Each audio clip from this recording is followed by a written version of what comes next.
He wasn't supposed to terrify an entire league. He wasn't supposed to outrun cornerbacks or carry linebackers like extra baggage. He was a latecomer to the game, a track guy with a body built more like a sculpted statue than a typical running back. But when Christian Okoye lowered his shoulders, the NFL learned a new kind of fear. They called him the Nigerian Nightmare. It sounded like a nickname until you were the safety with a perfect angle that suddenly felt very imperfect. How does a man who didn't grow up in American football become one of the sport's most unforgettable forces? How did a quiet kid from Enugu, Nigeria, turn Arrowhead Stadium into a thunderdrum and redefine what punishment from a ball carrier could feel like? This is the story of a phenomenon that arrived late, hit hard, and left a wake of cracked helmets, bruised egos, and a legacy that still rumbles through the modern game. The late 1980s NFL was a shifting landscape. The league had survived the strike-shortened season of 1987 and was accelerating into an era of schematic experimentation. West Coast timing, single-back sets, and defenses that had learned to run as fast as they hit. Power football still mattered, but finesse was fashionable. In Kansas City, the Chiefs were a franchise searching for a heartbeat. Arrowhead had noise, tradition, and one of the most loyal fan bases in sports, but wins were scarce and identity was foggy. Enter a 6'1", 250-plus-pound comet from an unexpected orbit. Christian Okoye didn't grow up dreaming of fourth and short. He grew up outrunning kids on dusty fields and perfecting the graceful violence of the discus. He came to the United States not to chase football, but to chase distance and speed at Azusa Pacific University. When coaches there looked at him, they didn't see a thrower who might dabble in football. They saw a possibility, an athlete with unreal straight-line speed and thighs like tree trunks who, if he ever said yes to a helmet, might be something the sport had never seen. He finally said yes. Late, skeptically, almost experimentally. Pads felt foreign. Playbooks read like a different language, but contact? Contact was universal. When Okoye met a tackler for the first time, it wasn't delicate. He ran high and angry, then learned to drop his pads, and a program that rarely made national waves suddenly had a rumor attached to it. There's a Nigerian kid who runs like a truck with a turbo. The Chiefs took the rumor seriously. They used a high draft pick on a man who'd played the sport for barely a blink. It was a gamble, but not a blind one. Kansas City was aching for an identity, and somewhere between the slow burn of patience and the pop of immediate impact, they bet that Okoye's rawness could be refined into something historic. And when he stepped into that red and gold uniform, the NFL's late 80s chessboard gained a piece that didn't play by the usual rules. The first thing any defense does with a phenomenon is try to puncture it.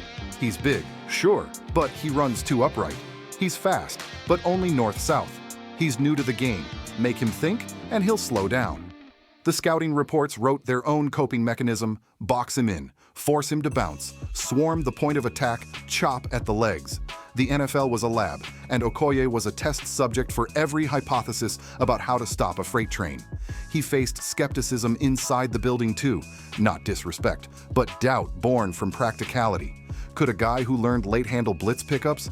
Could he read fronts, adjust protections, hold on to the ball when 5 hands clawed at it?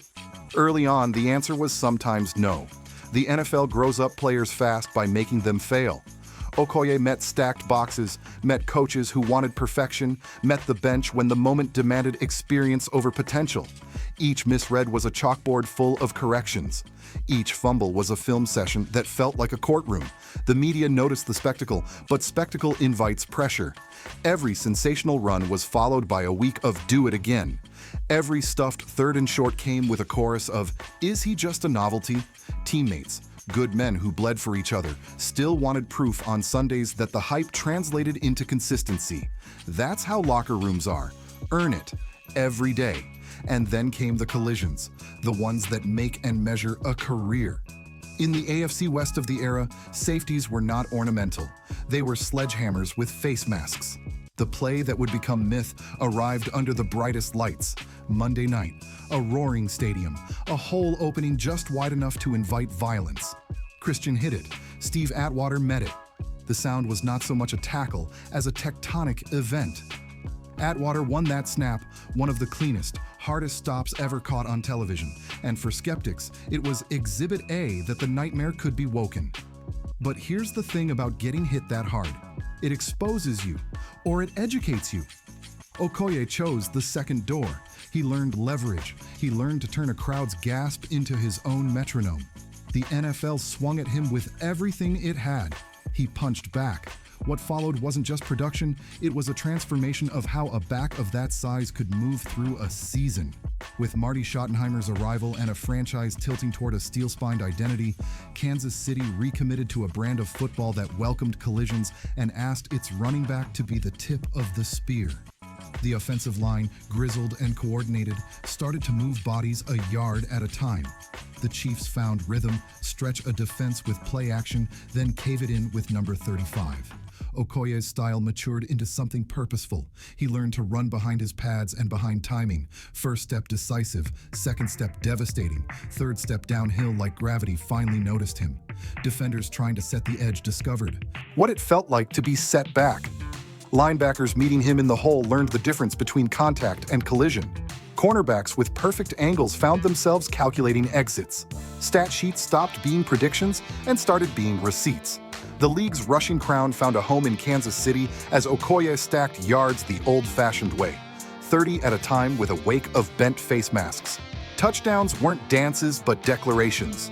Arrowhead, already the loudest outdoor stadium in the sport, discovered a new gear when the Nigerian Nightmare took a handoff. You could hear the crowd inhale as the backfield formed and exhale as a safety made a business decision. And yet it wasn't just the violence of his runs, it was the cultural jolt. An immigrant from Nigeria, a late-to-football track star, becomes the face of a blue-collar franchise and the iconography of a division that prided itself on grit. He gave Kansas City an image. Not cute, not clever, just inevitable. Watch the tape and you'll catch the small tells of evolution. Feet churning before the hit, knees high to deny the tackle attempt at the thighs, a stiff arm thrown like a stake pounded into the turf, then the hips rolling as he slipped through second contact. Teammates felt the lift. When your running back breaks tackles the way most backs break huddles, the defense stands taller and special teams sprints harder.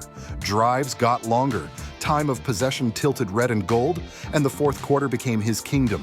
He was the closer before we said that word about running backs. Ask linemen from those years what it felt like to call 22 lead for the 10th time in a cold December, and they'll tell you, that play wasn't just a call, it was a promise to impose will. Opponents adapted. Of course they did. Safeties began firing down early. Coordinators sent run blitzes at inconvenient angles. So the Chiefs counterpunched. Formations shifted, motion teased eyes, play action froze linebackers. Okoye became a fulcrum. When the ball was in his gut, defenses groaned. When the ball wasn't, when the quarterback pulled up to throw, the ghost of Okoye occupied two defenders anyway. Influence is a stat they don't print. And in the highlight reels, his reputation kept growing. There are runs where he's not so much tackled as he is gradually persuaded to stop. There are piles where he disappears and then reemerges 3, 4, 5 yards further than physics predicted. There are goal line snaps where the play has no poetry, just the thud of certainty. They called him a throwback in an era colliding toward speed, but that undersold his feet. Watch closely. The first 2 steps are light, the third is heavy, then everything gets loud.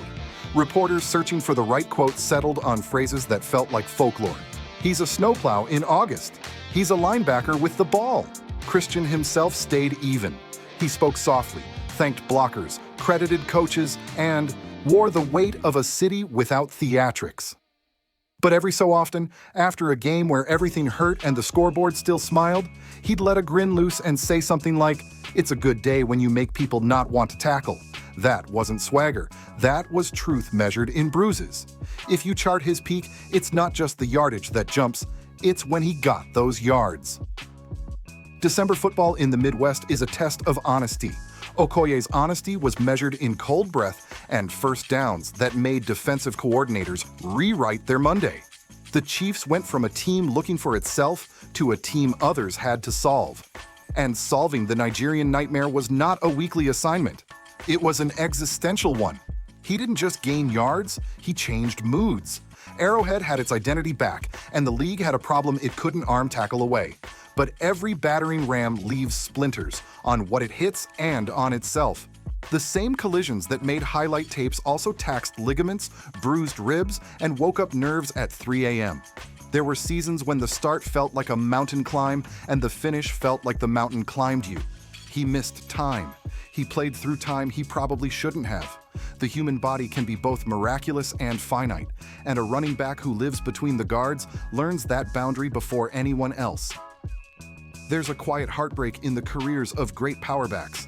The heroics are loud, the toll is whispered. Okoye's setbacks were not melodrama, they were the price of admission. A shoulder that needed another week but got another carry. A knee that bounced back in October and barked in December. For a player who arrived late to the sport and sprinted to its summit, the descent felt abrupt. Fans who'd built their Sundays around his rhythm had to adjust to the silence of a huddle without number 35 taking the call. He left the league not with a farewell tour, but with the dignity of a man who understood that the engine had given all it had. The Nigerian Nightmare had been a dream for Kansas City, but dreams, even the best ones, end with a gentle ache. So what remains after the echo of those collisions fades? Start with the blueprint. Before Derrick Henry made Sundays feel like a historical reenactment of medieval warfare, before modern coordinators designed offenses around a 250-pound runner who could hit 20 miles per hour, there was Christian Okoye showing the league that mass and speed could live in the same sentence. He didn't just put Kansas City back on the map, he redrew a path for big backs, proving a late starter could learn the nuance, proving a trackman could love the mud. His legacy is also cultural. An immigrant story in a hyper-American game, Okoye became proof that the sport could reach beyond its usual borders and be enriched by it. The nickname that first sounded like a cartoon became a brand with weight. Kids who had never seen Nigeria on a map wore Chiefs red because of him. Running backs who looked at their own 240 pounds as a burden learned to see it as a weapon. Coaches who believed in leverage more than lingo found film to teach with. See how he gets low here? See how 3 defenders never quite get square? Those clips still circulate in position rooms, still shape the voices of men explaining how to turn power into poetry. For Kansas City, he is a pillar in the franchise's cathedral, one of the players who carried them from anonymity to relevance, from hoping to believing. Arrowhead's roar has more recent reasons to be deafening, but listen between the decibels, and you can still hear the rhythm of a late 80s winter drive, the 2nd and 6th that felt like an inevitability. The heartbeat of an identity formed one violent first down at a time. And then there's the memory. The one play that people mention as if a single snap can hold an entire career. The collision with Atwater was real, unforgettable, and honest. It's tempting to make that the story, an unstoppable force meeting a movable object that didn't move. But legacy isn't a freeze frame, it's a film reel. Rewind, and you'll see the restless yards, the Sundays he decided games in the 4th quarter, the fear that lived in the eyes of defenders tasked with ending his momentum in cold air. Fast forward, and you'll see how many players, bigger, faster, more specialized, owe a debt to the idea he made undeniable. The Nigerian Nightmare never pretended football was gentle. He understood that its violence could be redemptive when directed, that it could give a city spine and give a team faith. In a sport that constantly rebrands itself, his chapter reads timeless. A man from Enugu learned a foreign game and, for a brilliant window, made it speak his language. When you tell this story to someone who didn't see him live, don't start with the stats. Start with the feeling, what it was like when the huddle broke, when the crowd leaned forward, when you knew the next 10 seconds would be a referendum on courage. Start with the way one man's run could bend a drive toward destiny. Then, if you must, tell them the numbers and the awards. But end the story where it belongs, with the image of Arrowhead under winter sky, the pocket of silence before the snap, and the sound that follows when Christian Okoye makes first contact and refuses to be the second to stop. Because in a league where speed dazzles and schemes seduce, raw force, honest, earned, relentless, still changes everything. And for a time, on fields that felt too small for his stride, Christian Okoye was force incarnate. The Nightmare came from far away, learned a new game, and gave it moments we still feel in our ribs. That kind of legacy does not fade. It settles into the sport's bones and waits for the next young giant to hear the echoes and chase them.